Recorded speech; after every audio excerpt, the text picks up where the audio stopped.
کیا انہوں نے معاشرے کے اندر عام طور پر عدم برداشت کافی زیادہ دیکھنے میں آ رہا ہے، اور ایثار کے حوالے سے جو انہوں نے پوچھا کہ مثلا اس کا جذبہ کیسے پیدا کیا جائے یا قربانی کا جذبہ کیسے پیدا کیا جائے، اس کے حوالے سے میرے خیال میں یہ کہ ہم اپنے آپ کو اس مقام پر رکھیں کہ جہاں پر وہ ضرورت مند موجود ہے۔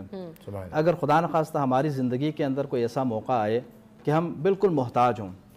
ہم جو ہے اپنی زندگی کے اندر محتاجی کی بالکل انتہا کو پہنچے ہوں، اور ہم دوسرے لوگوں سے یہ توقع رکھ رہے ہوں کہ وہ اس موقع پر ہماری مدد کریں، اگر کوئی اس لمحے ہماری مدد کرنے کے لیے آگے آئے تو ہماری خوشی کی کیا انتہا ہوگی،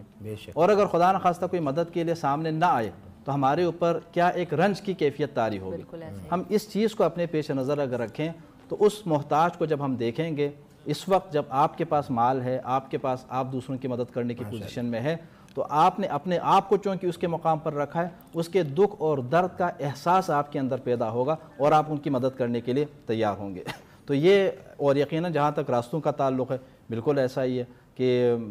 جہاں لوگ جو ہیں وہ آپ کو اگر جلدی ہے تو اس کو بھی جلدی ہے، ٹھیک ہے، قوانین کی اتباع کرتے ہوئے، قوانین کو فالو کرتے ہوئے انسان اگر آگے بڑھنے کی اگر کوشش کریں گے، مثلا سگنلز وغیرہ کو نہ توڑتے ہوئے، تو یہاں پر جو ہے آپ بھی اپنی منزل تک پہنچ جائیں گے اور وہ بھی اپنی منزل تک پہنچ جائیں گے۔ یہاں پر میں ایک اور بات کروں گا، آپ نے جو واقعہ بیان کیا نا، یہ واقعہ بیان ہوا اور اس کے بعد ہم سب جو ہے دوسرے موضوعات کی طرف نکل گئے، یہ انتہائی ایک اہم بات تھی، انتہائی اہم بات۔ عام طور پر ہم اپنے معاشرے کے اندر ان لوگوں کا کہ جو ہمارے گھروں کے اندر کام کرتے ہیں یا کرتی ہیں ان کا خیال نہیں رکھتے، جبکہ ہم یہ جانتے ہیں کہ وہ انتہائی ضرورت مند ہے، انتہائی ضرورت مند ہے، اور اپنی ضرورت کی وجہ سے آ کر آپ کے گھر میں وہ کام کر رہے ہیں۔ اب آپ نے اس کی مدد کی، ظاہر ہے اس کے علاوہ بھی آپ کے پاس بہت ساری چیزیں موجود ہیں، الحمدللہ اللہ تعالیٰ نے عطا کیا، لیکن اس کو جو کچھ ملا ہے اس کے پاس یہی ہے،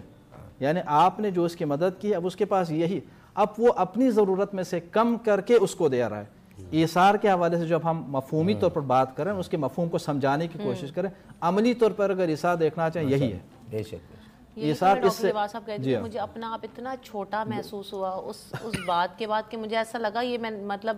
کچھ بھی نہیں ہے، جی ہاں، کیونکہ وہ جو بات علامہ صاحب کہتے ہیں کہ جس کے پاس تھوڑا ہو وہ ہے ایثار، میرے لیے کیا ہے، کچھ بھی نہیں تھا، اللہ تعالیٰ نے کروا دیا، لیکن اس کا حق ہی ہوگا کیونکہ وہ میرے گھر میں میری ملازم ہے، اس کے بھی حقوق ہیں، پر آپ کے اندر یہ جو کیفیات آئی، ہو سکتا ہے کہ آپ کا وہاں دینے سے زیادہ آپ میں یہ کیفیت پر اللہ آپ کا درجہ بلند کر دیں۔ بس اللہ تعالیٰ، ہم نہیں جانتے، واقعی ہم اپنے لوگوں کے حوال نہیں جانتے، ان کا خیال رکھنا۔ ایثار کے اندر تو یہ ہے نا کہ عام طور پر ہم